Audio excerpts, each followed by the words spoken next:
Cartas de uma morta espírito Dona Maria João de Deus. Psicografia de Chico Xavier. 1935. Parte 11. 107. Três sós de cores diversas. Penetramos numa atmosfera rosada, plena de luz, mas de claridade suave, que se irradiava espalhando sons dentro da mais harmoniosa das cadências que os meus ouvidos escutaram nas condições de minha nova vida. Sobre as nossas frontes, contemplávamos, então, um som magnífico, cor-de-rosa quase enrubescido, emprestando ao ambiente, em que nos movíamos, as mais estranhas cambiantes. Todavia, não ficou aí a novidade. Ao seguir, percebemos que uma estrela esverdeada brilhava no infinito dos céus, misturando as suas claridades esmeraldinas com as tonalidades róseas, que se estampavam em todas as coisas e, de repente, enquanto uma dessas estrelas se encontrava no zênite e a outra prestes a desaparecer nos horizontes desse planeta maravilhoso, outro sol surgia, amarelo, cor de laranja amadurecida, tonalizando como um elemento novo as paisagens. As ousadas concepções dos pintores terrenos ficariam aquém das sublimes realidades por nós observadas, referentes aos efeitos da luz, nesse sistema de encantamento. O elemento sólido do orbe que pisávamos, num dos mundos privilegiados que giram em torno desses três sós de cores diversas, era formado de substâncias que não é possível descrever. Mas, lá, observei, a existência de oceanos e florestas, jardins, minerais, animais e muitas outras coisas que equivalem aos objetos e manifestações da vida sobre a Terra. 108. Planos aperfeiçoados de luz. Vi que os seres pensantes desse maravilhoso orbe, todavia, são muito superiores aos homens, e cuidam somente de trabalhos elevados e de ordem divina, cuja vitalidade essencial não posso transladar à linguagem terrena, ainda tão imperfeita para reproduzir aquilo que constitui algo de inacessível ao entendimento dos homens atuais. Ali estudamos, eu e os amigos que me acompanhavam, sob os esclarecimentos do nosso mentor, muitas novidades atinentes aos estudos da luz, e das suas vibrações no seio do éter, base primordial de todas as construções e organizações da matéria, em todos os mundos. Devo dizer-te, contudo, que os felizes habitantes desse mundo, alumiado pelos três sóis e onde não se conhece a palavras noite, sombra ou escuridão, puderam nos ver e entender, mas nós não conseguimos penetrar nos seus problemas, nem na elevação e na superioridade de seus labores, devido ao nosso estado moral. Apenas o nosso mestre podia conversar com eles, mas pelo que pude observar, devo acrescentar que são criaturas altamente dotadas de sensibilidade e aguçada inteligência. Uma grande bondade se irradia dos seus pensamentos, porque nos sentimos maravilhosamente bem dispostos enquanto estivemos em contato direto com seu ambiente. As suas moradias são caracterizadas por uma arquitetura eminentemente interessante. Quase todas as casas possuem torres como se fossem agulhas, tão elevadas que são, e ali, a luz tem aplicações que eu própria não consegui compreender, tal a transcendentalidade dos seus trabalhos, isto é, das atividades, onde são empregadas as suas vibrações. Fiquei sabendo, porém, que a luz dos astros, em sua substância intrínseca, contém potencialidades profundas de natureza elétrica. Mesmo na Terra, futuramente os homens chegarão a compreender essas coisas quando souberem dissecar e entender o espectro solar. Mas já é tarde. Tenho outros afazeres e voltarei em breve. Deus te abençoe e conceda a cada um a sua santa paz. 109. Nas esferas vizinhas da Terra. Não são poucos os que na morte presumem o encontro inesperado de uma fonte inesgotável de onisciência e julgam, na sua inércia intelectual, que os espíritos são criaturas sobrenaturais, cuja zona lúcida já atingiu o zênite do conhecimento. Tais julgamentos são absolutamente falsos, não só na sua base como na sua estrutura, porquanto supõem que o espírito encarnado representa outra individualidade, conferindo à carne determinados poderes, que ela está muito longe de possuir na sua situação de elemento passivo e maleável. A matéria, com o seu complexo atômico, nada mais significa que um revestimento temporário, condição necessária à tangibilidade do ser. Todavia, somente quando as lesões orgânicas, dentro das provações individuais, geram obstáculos ao surto evolutivo da personalidade, tem ela uma zona de influência natural sobre o desenvolvimento moral dos indivíduos. Por exemplo, os loucos, não obsessos, os cegos de nascimento, os que surgem do berço com graves deslizes de ordem corporal. Semelhantes espíritos têm a empecilhos o círculo do progresso na atuação do organismo. Mas, na generalidade dos homens, a matéria nada mais é que a veste temporária, que o fenômeno da morte nos fez trocar por outra, diferente em suas expressões estruturais, porém, sempre a mesma base de ordem material, de acordo com as necessidades do novo plano onde teremos de desenvolver as nossas atividades. É, portanto, natural que o nosso ambiente em grande parte ainda seja caracterizado pelas ideias e concepções da Terra. São inúmeros os que examinam as nossas descrições do espaço, imbuídos de ideias preconcebidas, incapazes de nos criticar com isenção de ânimo. Contudo, isso não altera a nossa maneira especialíssima de viver aqui. As leis naturais são sempre as mesmas. A ordem, na sua expressão divina, não pode ser modificada.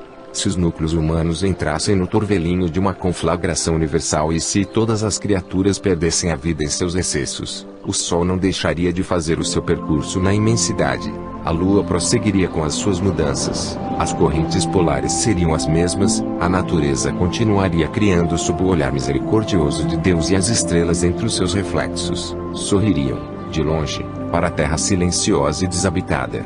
É inútil, portanto, revoltar-se ou sentir incompreensões em face das nossas exposições da vida real.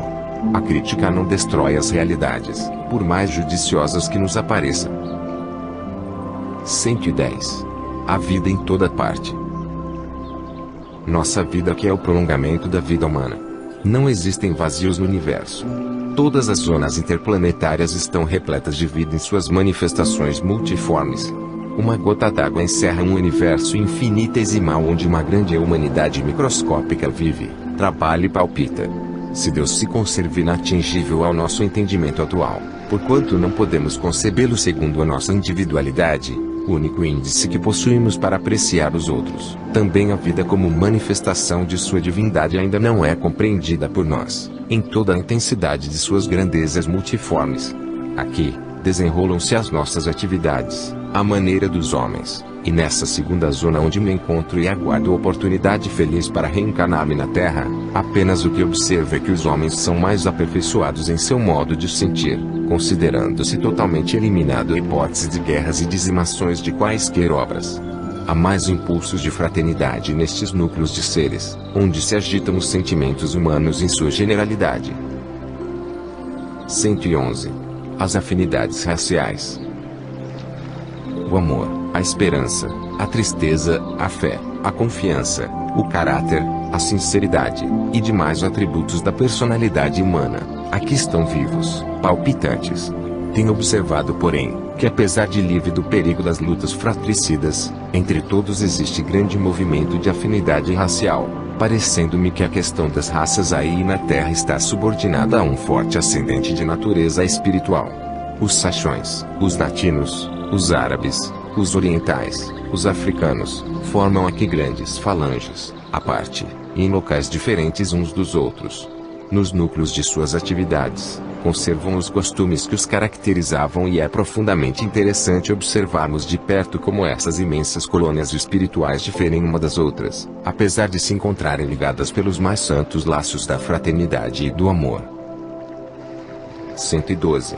Hegemonia de Jesus, a esfera cheia de sol.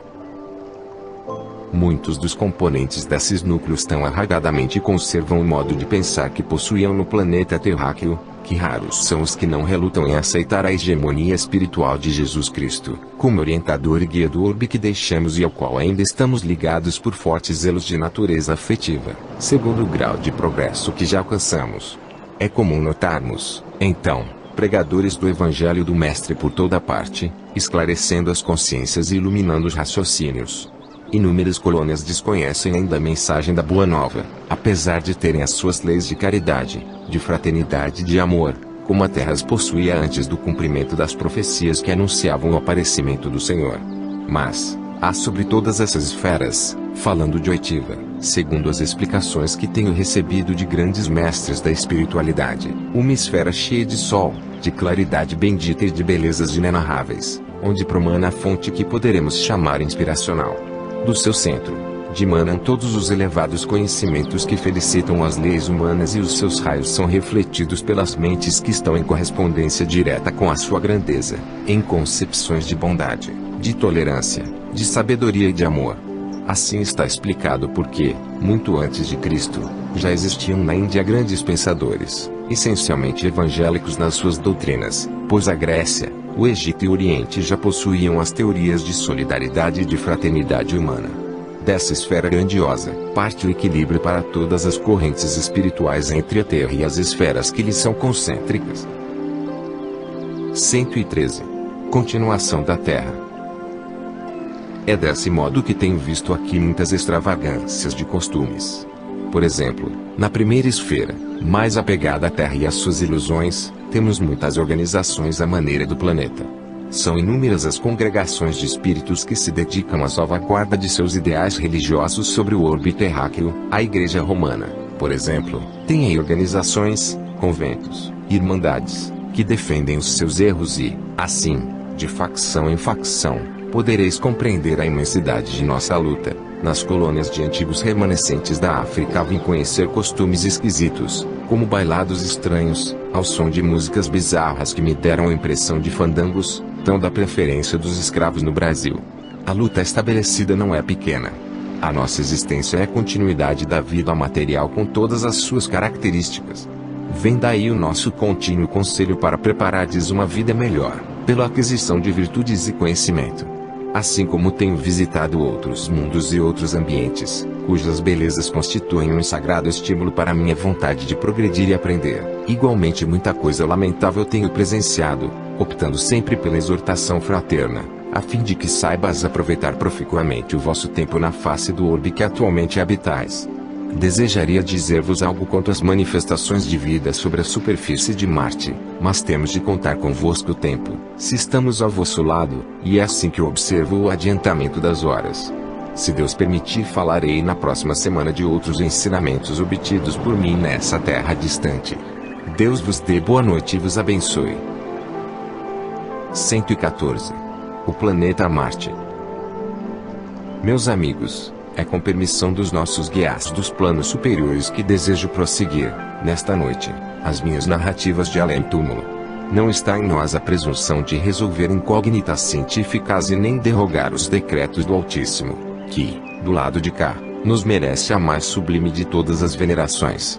Escrevo esta impressões somente objetivando a consolação dos que sofrem, visando a amplitude das esperanças dos que nos compreendem, a fim de que aguardem, confiantes na bondade de Deus, o prêmio compensador da vida em outras paragens mais felizes, onde a alegria não se extingue, como na terra, e a paz é uma vibração permanente do pensamento de todas as criaturas. Aqui, tenho aprendido que há mundos de todas as espécies, diversificados em sua natureza como a essência dos sentimentos das almas. Mundo de dor, de ventura, de aprendizado, de luta, de regeneração. Todas essas distantes pátrias, que os vossos telescópios focalizam, dentro da noite imensa, não poderiam estar vazios e abandonados.